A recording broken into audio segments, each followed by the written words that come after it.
Welcome back, everybody, for another Flex6 podcast. You're joined with myself, Dean, co-host Lizzy, and wonderful co-host, not co-host, just coach. Chelsea. Weirdo. How you going, Chelsea? I'm great. How are you guys? Thanks for coming back on. We can't complain. Chilled morning, full of coffee and chokes. Yeah, and we live in one of a few states in Australia that can roam freely, so yeah, that's true. We can't really complain.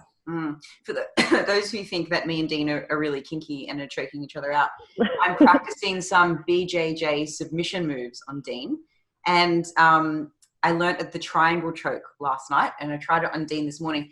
But because his delt muscle is so large, his own shoulder was choking him before I could even complete the choke. So poor guy. I tapped and she was like, "I haven't finished." I'm like, "But I'm choking from my own shoulder." So it's been a great morning for us, Chelsea. Because I legit have always used my shoulders as a proxy for when I've achieved enough scapular elevation and protraction in a chin-up. When your shoulders touch. For those that are at home, like when I get into this position, like my delts actually cut off my carotid. And I'm like, there's blood pressure, pull back. So that was essentially it, because the triangle choke is the arm above the head across the neck job. Yeah. I knew I was in trouble the moment it started. No choking for you this morning, Chelsea? No choking for me, no. Okay. Just on tuna because it's a garbage food product. It's not. Before we press record, Dean was telling us about his dislike for tuna. Specifically tinned or canned tuna. But it's a great emergency protein, isn't it? Yep, I always keep some in my purse. Really. Shelf-stable. Chelsea's playing neutral here. She before we started recording, she said Dean was right, Liz was wrong. Oh yeah, that's exactly what happened. And that she'll eat it if she must. Speaking of myths, today we wanted to do some Mythbusters, and Chelsea put together a list of some myths that she thought would be handy to go over, and they're all things that people have asked or said to her very recently. And there's a lot. And because the podcast is about an hour, we don't really have enough time to go into all of them. But maybe, Chelsea, we'll let you pick. You've got your list. Where are we going to start? We're going to rapid fire. Yeah, perhaps. Yeah, definitely. Yeah, I just feel like there's been so much confusion out there. And even like with coaches, there's been times where we believe something and then had to change our point of view. And just kind of understanding things in a greater way and breaking through all of the messages that are out there to get down to the truth can be really helpful for people. So, so I have a big list, but yeah, I guess we'll just start with just like a simple one, being that white potatoes are unhealthy. The reason that this one makes me chuckle a little bit is because people say, like, eat clean, eat unprocessed foods. And even if that's your belief about what a clean or healthy food is, it's a food that's 100% from nature. It's unprocessed. It's low in calories. It's high in nutrients. What about it is unhealthy? I just don't really know where to start with that because white potato makes fries. Is it because it's white and we're racist in nutrition? Reverse racism. That's interesting. I think honestly it's the association with fries and potato chips or crisps for those playing in the UK. I don't know. And I think it's like just the color white is like more associated with processed. So like white bread is processed, and like, bodybuilding in that kind of world, they always talk about sweet potatoes. And so I think like the white potatoes sometimes just got forgotten and almost looked at it as a processed food, even though it really isn't. Yeah. I don't know about you in Detroit, but here in Australia, white chips on the menu are like, $8 or whatever, which I still think is very overpriced for chips, but whatever. And then if you go ahead and get sweet potato chips, exactly the same thing, just a yellow potato, not a white potato, you can tack on another 50%. In price? In price. Yeah, it's crazy. Yeah, sweet potato fries will be like $12. They're definitely more expensive. And when you go to like healthy burger joints or, healthy restaurants, they will only have sweet potato chips, not white chips. Yeah. And what's funny about that is, gram for gram in terms of weight, sweet potato actually has more calories than white potato, and white potato is a lot more satiating when you eat it, especially if there's nothing on it. Yeah. I mean, to play devil's advocate, people might be thinking that white potato is unhealthy and sweet potato is healthy because sweet potato has slightly more fiber.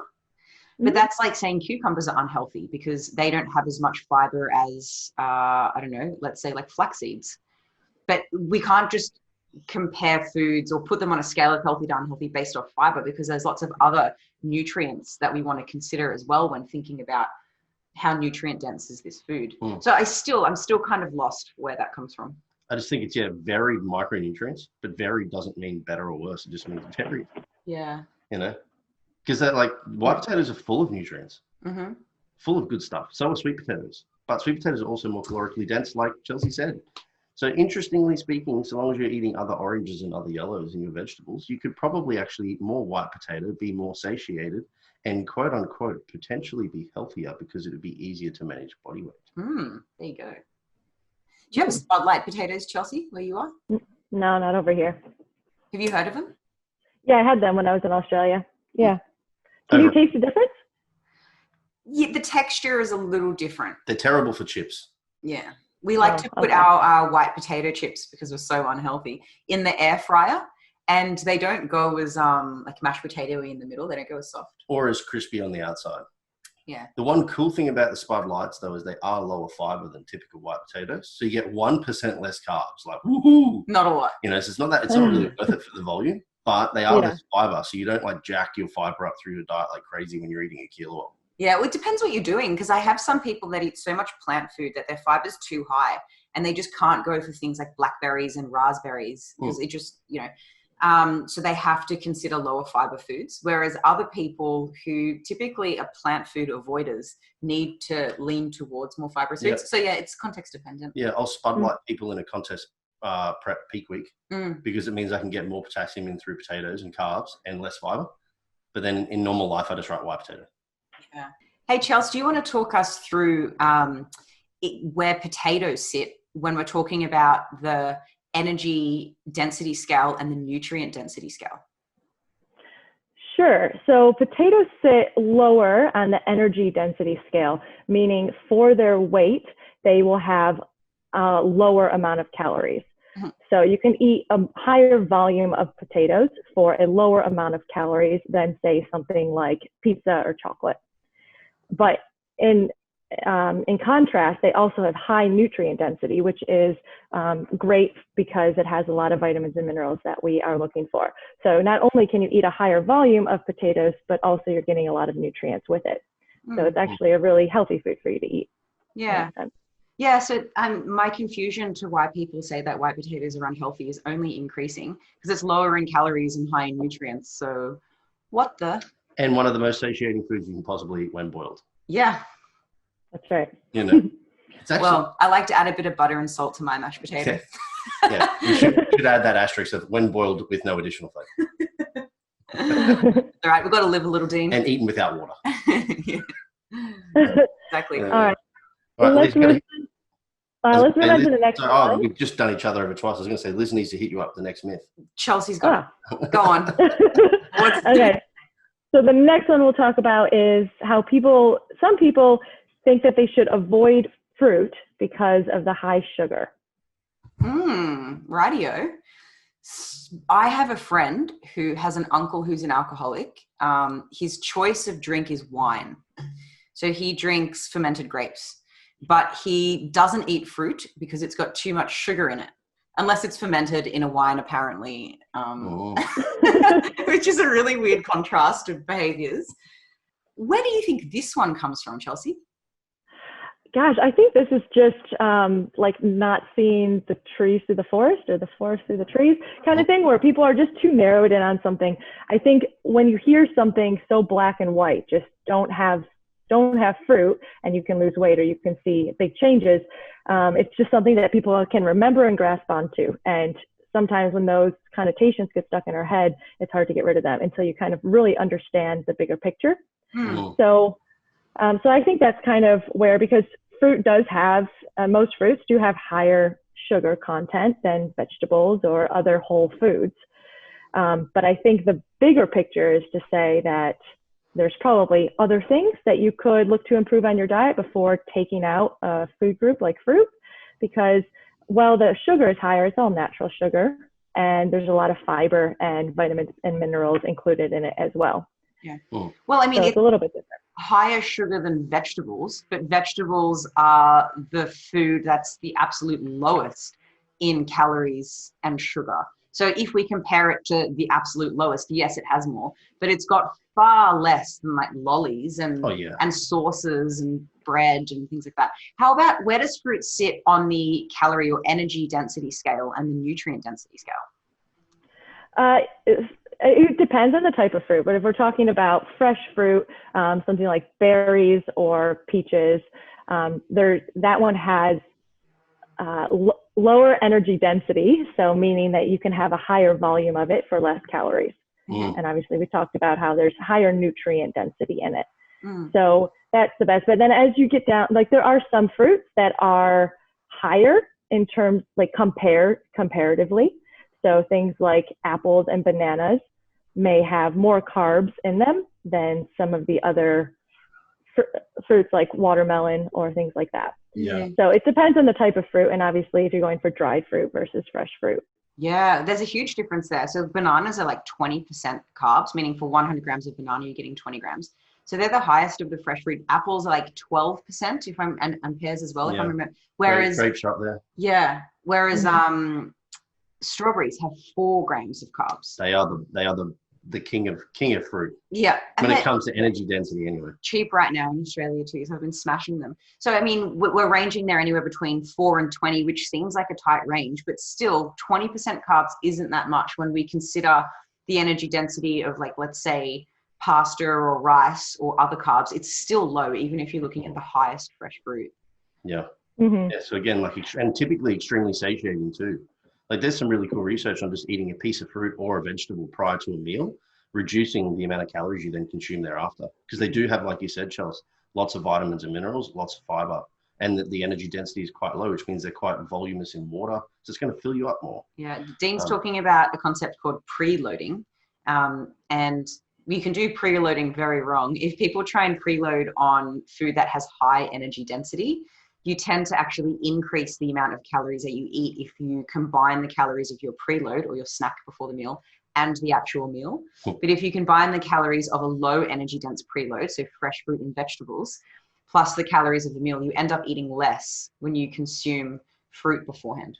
Yep. I'm a serial carrot snacker. You do love a carrot. When I cook. Where do you think, is there any other things you think people would get wrong with this? Like you typically hear people talk about fructose and fruit. And I think that's why it gets labeled as a negative too. Why? Because people think that you're just going to eat too much fructose makes you fat, Liz. Oh, does it? Yeah. You haven't heard that? Tell me about that, Dean. I think this comes from rat studies on sugar-laden soft drinks that are man-made sugar called high fructose corn syrup. Damn you, Americans. It's your fault, Chelsea. Everything wrong with the world is America's fault. And the consumption of those then being leading towards all-cause mortality, things like increased risk of obesity, increased risk of diabetes, atherosclerosis, all those kinds of things. But the equivalent dosage of fructose to those rats was something like 110 grams of man-made fructose per day for the large majority of their life, which would equate out to like 30 to 40 years for a human. And if we take a banana as the highest carbohydrate-laden fruit, and you can fresh fruit, you can average about 50% of the carbs to come from fructose. There's varied in this. Sometimes it's 20, sometimes it's 60 or 70, but average down the middle, 50. So there's like 10 grams of fructose in one reasonable sized banana. And that would mean you'd have to eat 10 to 12 of those a day, every day, in order to hit that fructose target that was in those studies, which still isn't even the same. So I think people think because this one particular group of people are talking about this fructose having an impact on obesity, that they've just extrapolated that out and say, oh, fructose equals bad, not fructose in the context of man-made fructose consumed in excess 10 to 15 times what any normal human would do for 40 years straight. Man, this reminds me of the MSG studies where they injected huge amounts of MSG directly into rats' brains and showed that there was particular effects on X, Y, and Z. So people are like, MSG is bad. Not unless you're injecting it directly into your brain or consuming it in like huge amounts. Yeah. Now, those numbers I mentioned may be slightly off, but it's essentially the same concept. And one thing I think people really don't understand with fruit is that not all fruit sugar is fructose. Yes. Like there's this weird association with that or assumption that it is, and it's usually not. Yeah. So it doesn't matter. the devil's in the dosage. So unless you're eating fruit by the basketful all day, every day, you're not going to have a problem. Well, have you ever heard of Freely the banana girl? No. She was a... That's a good thing. You don't want to. She was a vegan advocate, and she pretty much ate bananas as one of her exclusive foods. And she was doing something in the vicinity of like 30 to 40 of them a day. Oh my goodness. Yeah. Hence the name Freely the Banana Girl. I don't know how much of it was just for show or how much it was consistently done. But just for sheer joke and laugh, like that girl was very skinny. She was also like quite under muscles because she didn't train. But no issue with weight management despite eating 30 to 40 bananas a day. So the fruit in isolation is not bad.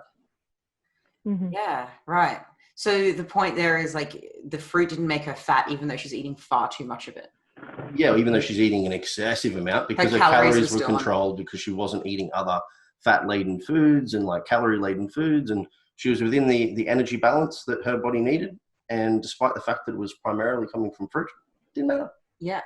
Not that that's good for health, though. We wouldn't recommend it, but the point is that that it won't impact you the way that people think it will. Yeah. Yeah. Yeah. And I think, just like when people think sugar is bad for you, and maybe so that's where it could have came from as well, because, fruit does have higher sugar. So they just think, cool, anything with sugar I need to cut out, and not taking into account all of the good things that fruit has to offer as well. Mm. Oh. Definitely. What's our next myth? Should we talk about one about training that people think? Let's do it. Okay, so how about this one? So judging your progress in the gym based on how much you sweated, or how much soreness you had the next day, or how fatigued you were throughout the session. All right. So this is coming from the fact that people are saying, oh man, I'm making so much progress because my workouts feel harder. Look how sweaty I am. Isn't sweat fat crime? Actually, my mum's friend, she does pump classes, and she says when she feels like her thigh muscles working and burning when she's working out, it's the feeling of her fat dying, which is a really cute way to think about it, but really inaccurate. I used to say when I would get muscle twitches that it was my muscle having sex and making bigger muscle. Oh, is that how that happened? No, definitely not. Just made that up. Didn't learn that one, did you? Yeah. That's funny. So tell us, Chelsea, is that really a proxy for progress? How sweaty you get, or how fatiguing your workouts feel? I like to look at the training at the gym as a way to become stronger or build more muscle. So even if you're looking to lose weight and that's your main goal, when you're going into the gym, the goal there is to perform the best you can, and build as much muscle as possible, or even preserve as much muscle as possible.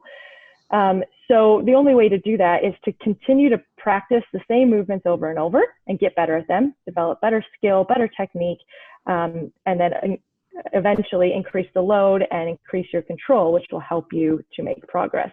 And the way to do that is to follow a proper training program and to track your weights and to track your performance over time to ensure you're getting better. Cool. If you just go in thinking, okay, and just doing a random workout, or maybe even joining a workout class, that will work for a while, but there'll be a point where your body just will need more stimulus in a more controlled manner, and it will adapt to what you've been doing. So soreness and fatigue and how much you sweat is really, really subjective, and it's just not really optimal way to go about making progress. Mm. So I'll throw a couple of rapid fire questions at you, Chelsea. Can you gain muscle without sweating? Yes. Okay. Can you gain muscle without being sore? Yes. And can you gain muscle without being out of breath? Yes. Yeah. But, well, yeah. One rep. Well, it's like the breath itself has no impact whatsoever on the growth. Right? No, I guess not. But if you're doing a hard enough set close enough to failure, you're probably going to be out of breath. Yeah. So that was a hard one. That last one that threw me a little bit. Like the point here is that like how you feel isn't necessarily indicative of how successful that session would have been in producing the intended result. Right. Can I give an example of this? Yeah. One of my really strong lifts is leg press, and let me just get the calculator out for this bad boy. I had a really bad leg session yesterday. 16 times 20. So I've put on 320 kilos on the leg press before and done it for 10 reps. And that's because I applied the principles of progressive overload that Chelsea just spoke about. You adapt to a stimulus, you have to increase that stimulus if you want to continue adapting or improving. So my leg press got really strong, and I haven't done leg press in a while, not seriously anyways. And I got back on the leg press yesterday, and I put 3 plates aside. So what's that? 120 kilos on. Cool. So not 320, 120 kilos. And on my first set, I failed at 8. I got 8 again, then 5, and then none. On my 4th set, I tried to do 1 rep, and I totally failed. So if I was using how difficult I found the session, yesterday's 120 kilos on the leg press, where I failed on my first repetition, I would have said, wow, I would have grown so much from that. Perhaps not compared to the 320 that I used to do. And I'm not going off subjective measurements like how difficult or how sweaty I got or anything like that. Because we need to be using quantifiable measures, numbers, not qualifiable measures, feelings. Yeah, which is why programming is so important. Yeah, well, it's like if soreness was truly an indicator of growth, what soreness is actually indicating is obviously damage and inflammation and pain. Therefore, the more damage, the more pain, the more growth. But typically, the time in which you get the most amount of pain and inflammation is the first time you ever do an exercise. And that's the least amount of growth that you'll ever achieve. The most amount of growth you'll achieve will be doing that same thing repetitively time and time again. So it actually theoretically should be a point where as soreness goes down and skill goes up and progression goes up, growth actually starts to accumulate and get better and better and better, but it doesn't feel as painful. You know, so it's the one thing I think is probably a caveat to say to this is that the one thing about soreness that people can use is at least as an indicator that you work the appropriate muscle. But the soreness in of itself is not an indicator that session was successful. That's true. Like if you're doing hip thrusts or something and only your back's hurting and your glutes don't even feel like they've got to work out, there's some suggestion there that you might not be using your glutes as much as you want to. Right. For sure. Yeah. And that can come down to smart programming as well, because if you are just, not taking appropriate rest times and actually recovering your body, then you may always feel sore, and that might actually in turn hinder your progress because you won't be able to perform as well. So we shouldn't be treating our weight sessions like cardio sessions and rushing through them, Chelsea. All right, now just quickly, for those that are watching this on YouTube, we've cut out a couple of times. So we've got Chelsea back. Her face is going to look different because she's on a new video. So welcome back, Chelsea. But and the last myth we were talking about was that sweating, soreness, and I can't remember the third one. Just how difficult you thought the workout was. Yeah, how difficult you thought the workout were indicators for successful training in regards to muscle growth. And we talked about the things you shouldn't track. What about some of the things that people should track if they actually want to try and check their performance? I think first and foremost, you would want to track your technique. So that would be either having a coach watch you, watching yourself in the mirror, or even filming yourself. And then secondly, once your technique is perfect, then you can look to add more load, so more weight each week, and tracking your weight over time. And then also reps, and then eventually you could decrease the rest times and play with things like that. But usually the order would be make sure your technique is perfect, and then increase load and reps. And why would you say that technique is so important? You want to be able to standardize the reps and make sure that you have the proper form, because if you had poor form, you could be actually training in a way that's going to harm you, or even training to improve imbalances instead of the opposite. So the first and foremost, you want to make sure that you're doing the form properly, so that when you load the weight heavier, you don't risk injury or risk building things that you don't want to build. Yeah, I don't remember who had this quote, but I always liked it. It was something like, injuries don't occur because of additional weight lifted, but because of a change in technique under new load. And that's what a lot of people do wrong. They change the way in which they train in order to move more weight instead of just letting weight be a slight increase. They're trying to push it too much. The ego gets in the way. Typical ego. Yeah, there's a lot of different schools of thought around this one. I hope I'm not ruffling up any feathers when I say I do. Damon Hayhow likes to look at it's biologic labs, right? No, no, definitely not biologic labs. Okay, not that. Yes. My bad. That's Alex, isn't it? No. Also not. My God. Anyways, just Damon Hayhow likes to tell people to lift in a way that you can lift as much weight as possible and really puts minimal focus on technique.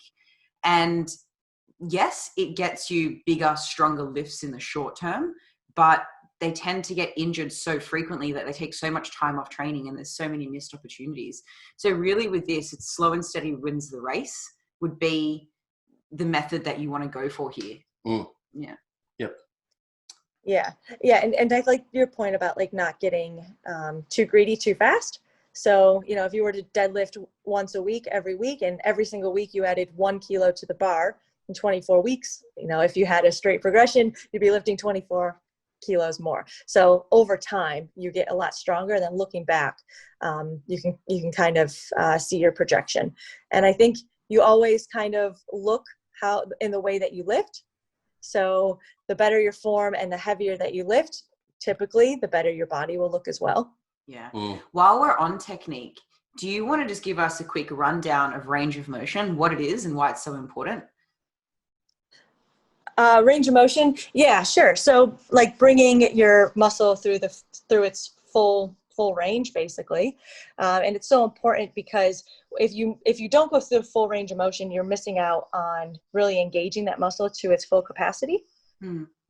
And also standardizing the reps. So we just want to make sure every rep looks the same, the first one and the last one, even though it will get more challenging as you get deeper into the set. You want to make sure that your form stays as perfect as possible.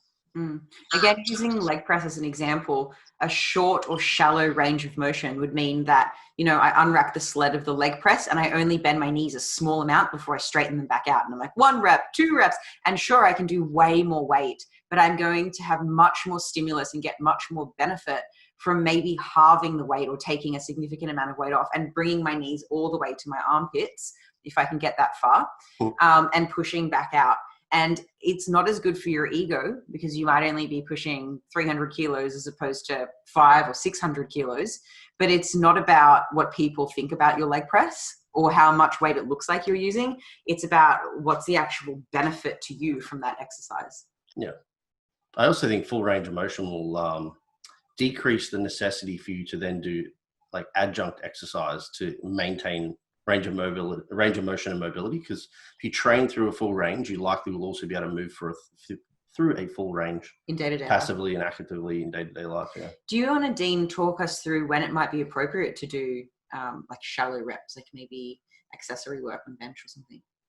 I would like your range change should be just done if there's a specific reason. So, for example, you could argue that you could train a shorter range bench press off a pin or a pause, say halfway down the normal range, with a heavier weight to try and improve lockout strength. That could be like a direct association with those. Doesn't necessarily mean it'll work. Yeah, that would be for powerlifters that struggle with locking out their bench press. Maybe. I don't know if it's actually a viable reason to do that. But there are some exceptions to the rule is the point that we're making. Sure. Yeah, you can change the range so long as you have a reason to change the range, and it's likely because you're trying to achieve a very specific goal in that range. Yeah, to improve a portion of a rep. Yeah. While we're on exercise, I know one other thing that most people bring up is something like fasted cardio. Do you need to do fasted cardio in order to burn all of the fats? No, you do not.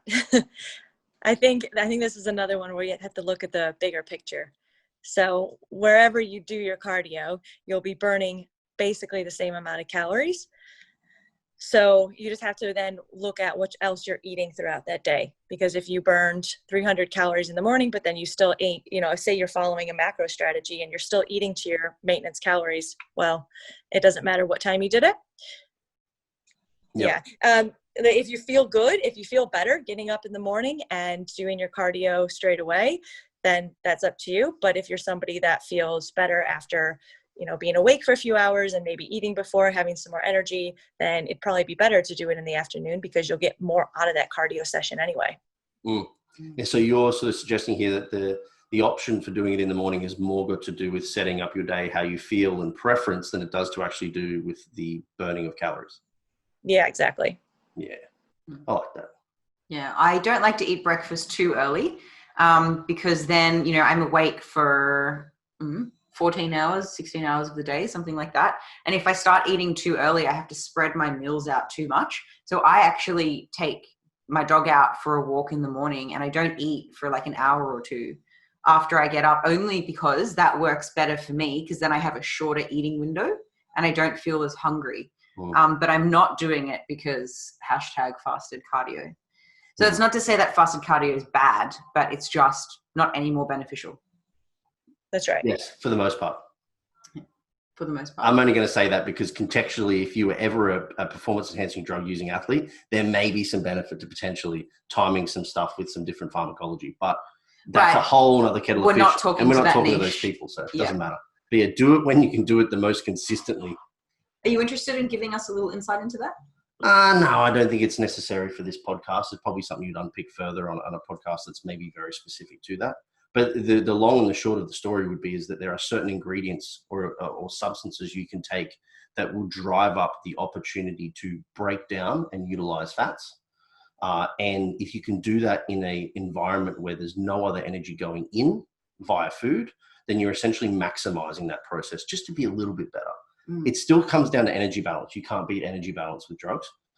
But it's kind of just like, if we can maximize that scenario, maybe why not?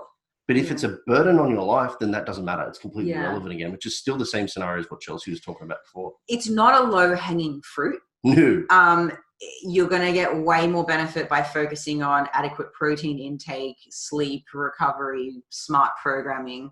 Fasted cardio ain't one of them. Even minimizing the stress associated with getting up in the morning. If you're somebody that really hates it, like the impact that stress then may have actually even on things like your ability to assimilate nutrients, general inflammation, recovery scores, sleep, and all that kind of jazz, it's never going to outweigh all of the negatives to those things. So sometimes people's poor mood means that they emotionally eat, and that's not affecting calorie balance in the right way. Likewise, if they sleep less, to get up and do it. Yeah. You know, I really kind of enjoy just getting up in the morning and going for a walk. So I do that because it's fun. Yeah. Not because I necessarily think it's the be all and end all. Yeah. Right. Definitely a good one. That's a burden lifted off a lot of people's shoulders. Although somehow it still exists, eh? I don't know how that one still exists. Now, what about? So I want to throw this one at you girls again too. You two are both very bulky, masculine-looking women. Oh, thanks, Dean. And you train heavy, and that's why, right? Yeah, exactly. That is one that I've heard. If you train heavy, you get big and manly. Yeah. I wish that was true, because I'm trying my hardest to look like a big, bulky man. I'm lifting weights as heavy as I can, as often as I can. And I feel like I've just got little lady lumps on my shoulders and biceps still. So if it was that easy, we would all look massive. That's right. That's right. Can I just asterisk quickly that in case people didn't pick up on that, I was being very, very sarcastic. Because Liz and I had a conversation the other day whether or not maybe sometimes our sarcasm is heard appropriately. When we did a podcast with Tom recently, we spoke about how you definitely should be doing detoxes and this and that. Yeah. And after the podcast, I was like, I hope everyone knew I was joking. Yeah. So I don't believe these girls look bulky and masculine. And there's nothing wrong with that if we do. And Liz could choke me out now, even but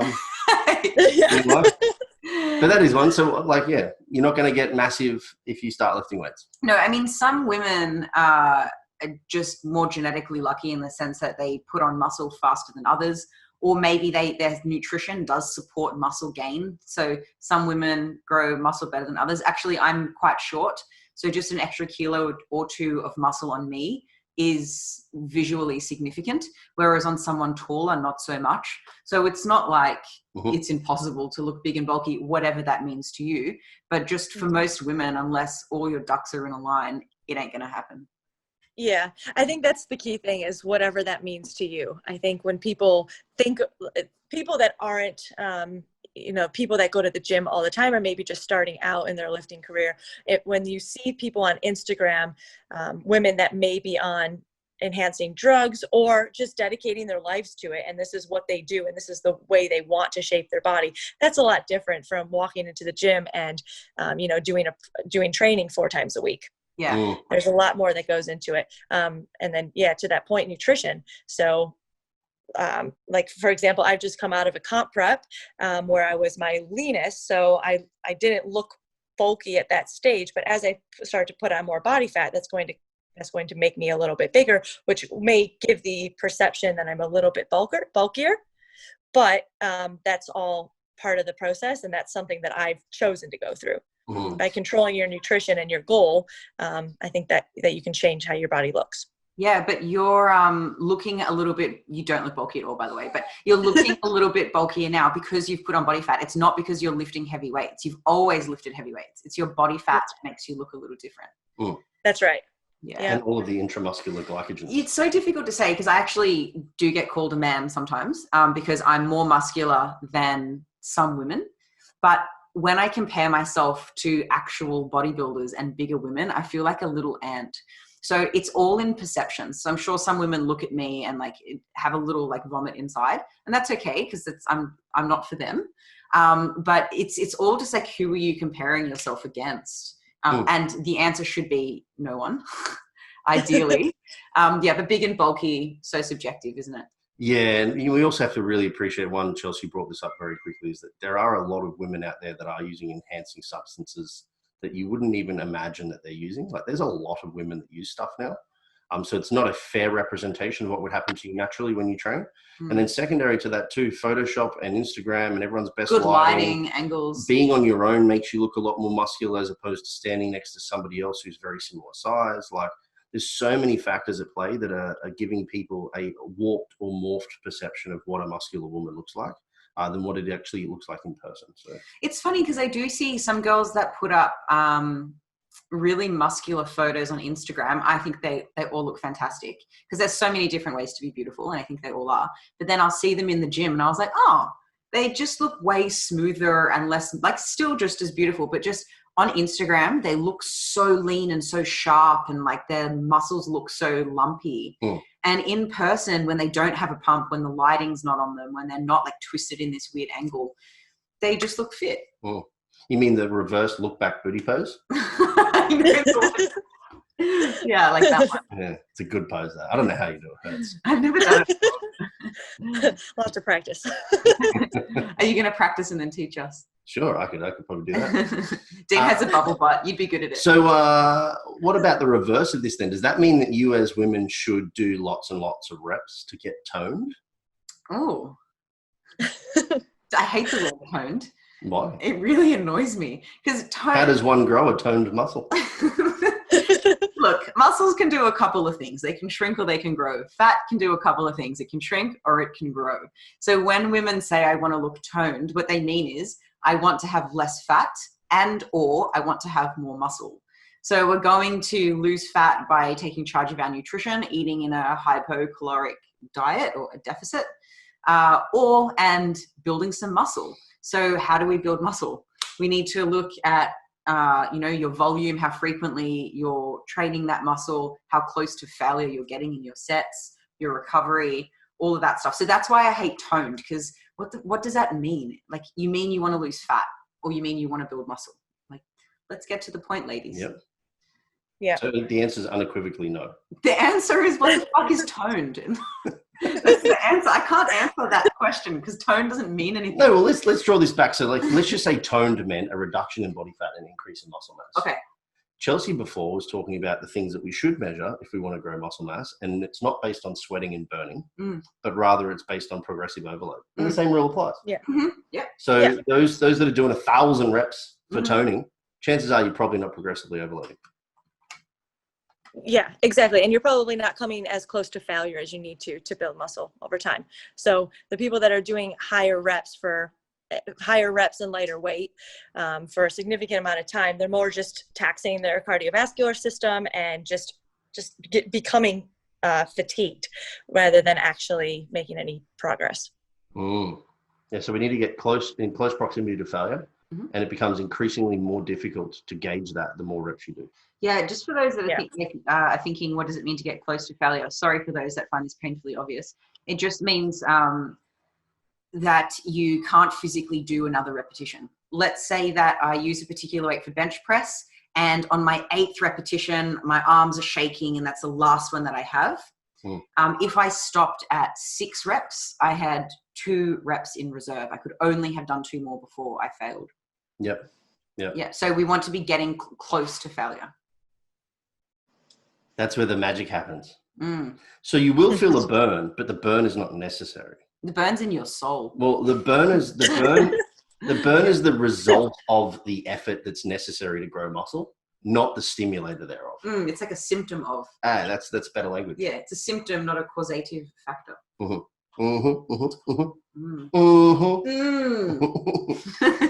else have we got? Well, we're actually kind of running out of time, so maybe we'll ask Chelsea a couple of quick ones, and we can get some yeses or nos. All right, I've got a list here. Eating late at night, is it going to make me fat? No, as long as you're managing your overall calories for the day. Okay, cool. Spot reducing body fat. Can I do sit-ups to lose fat in my stomach? Unfortunately, no. Why are you laughing? I wish it was like that. Why am I laughing? What about if I wrap myself in Glad wrap? Now Glad wrap in America, is that Saran wrap? Saran plastic wrap. I don't know. What do you call it over there?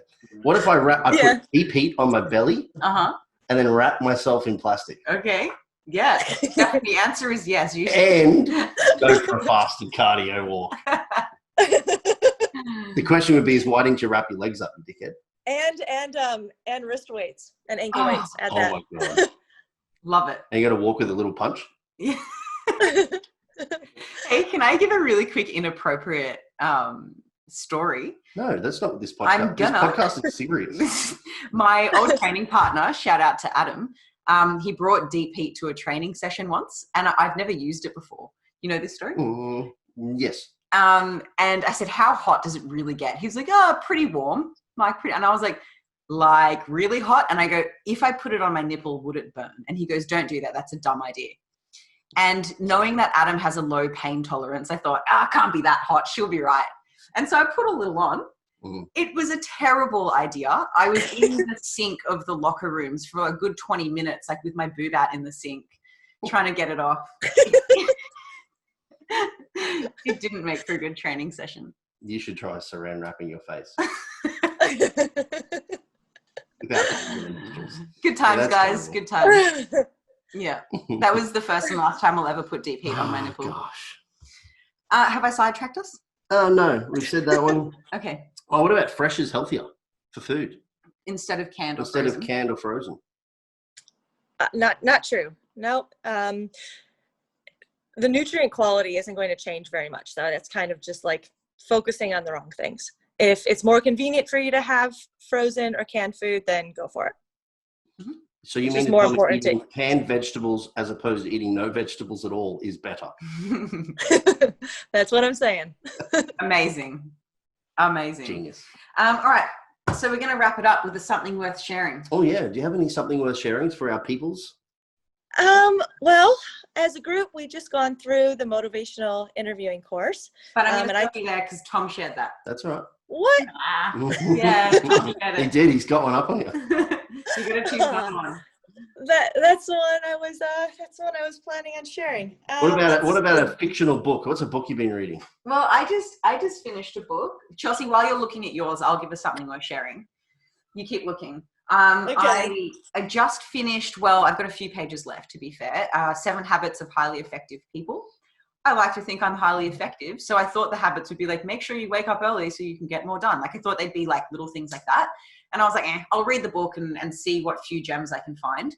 But actually it is more of about like how to think and your attitude towards things. And I actually found it really, really helpful. And they gave really awesome metaphors and frames of thinking that I have, and I'm going to continue to put into worksheets for clients to help them with their nutrition and their attitude towards food and their body and exercise.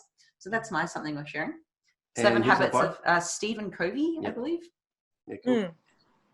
That's a good one. Yeah. You got another one?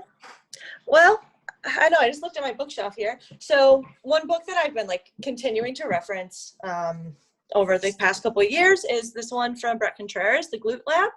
So, I mean, this is quite intense. It's a big textbook, but it does give a lot more insight to training, and it kind of goes, I think it's a good tool for anybody that's really interested in learning more about training and how to program for specific goals. So yeah, it kind of goes along with what we were talking about at the end with the training myths. Cool. Would you rather? Ooh, what about the other? We No, haven't got the other questions just give today. them lips.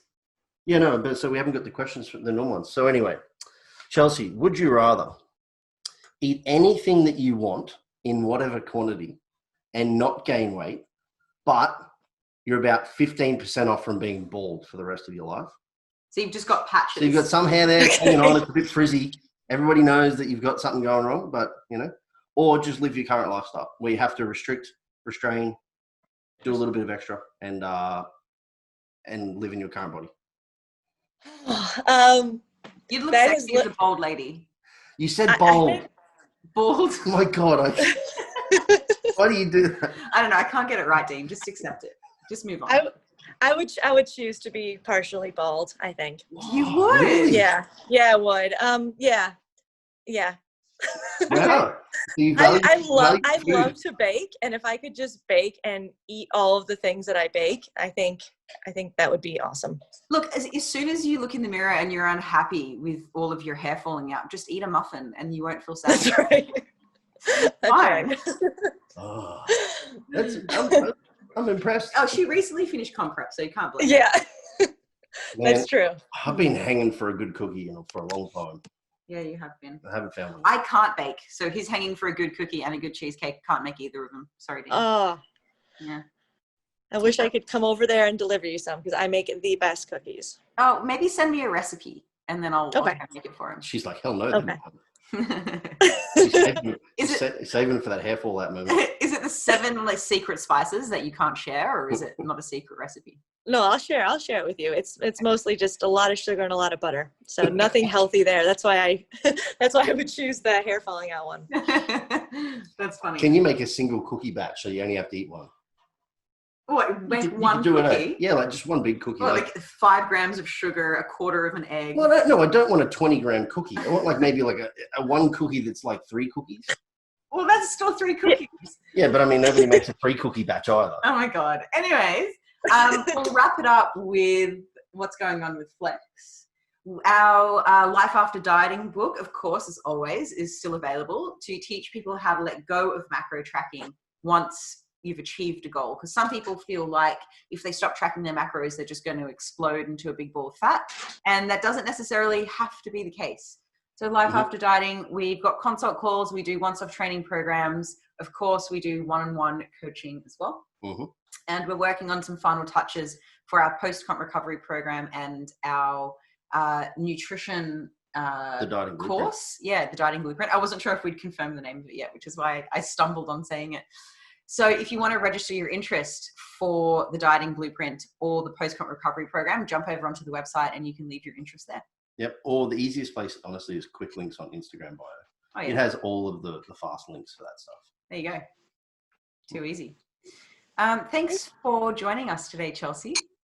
Of course. It was fun as always. It was. There's always a story thrown in there about dicks or nipples or something from me. So I'm glad I can be consistent. I always just love Chelsea's laugh at you too, because she's just like, these guys, fuck's sake. What have I got myself into? So she's laughing, but in her head she was like, why is there no HR at Flex Success? I want to report you. That's reported to me, sweetheart, because I'm HR. All right, we'll speak soon. Okay, bye.